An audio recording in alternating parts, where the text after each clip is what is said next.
By the time I had knee surgery on May 1st, 2020, we were already a month and a half into the coronavirus pandemic, and I'd already spent a full month and a half in solitude. I live alone. I don't have a dog or cat, just me.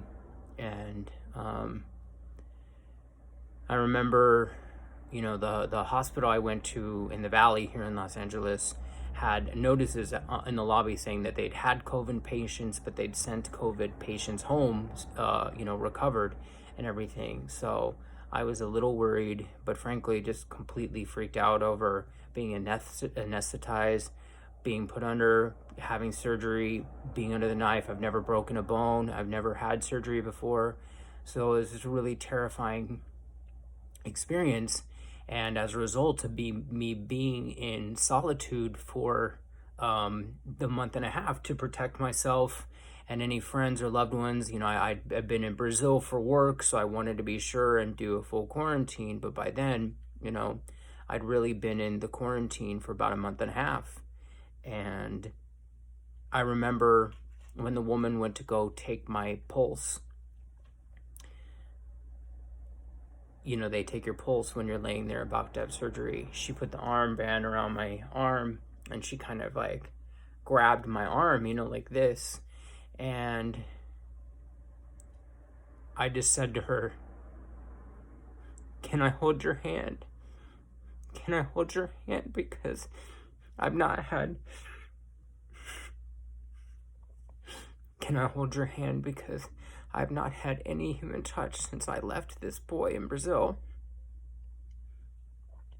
Can I hold your hand?" And I was wearing my cloth gloves, and she was wearing her 2 pair of rubber gloves, and I had a mask on, and she had a mask on, and another mask on, and goggles, and then a face shield. But then and there, we were just two. I think she was just an orderly, or I don't even know, if she was even there for the rest of the procedure. But there in the hospital, we just grabbed each other's wrists like this, and I just held her hand and held her wrist, and it was the first human contact, the first human touch I'd had in a month and a half, and I just lost it. And if I had to say one way that this pandemic and this virus has truly affected me, it's through being alone all the time and not having that human-to-human touch. We can't hug each other.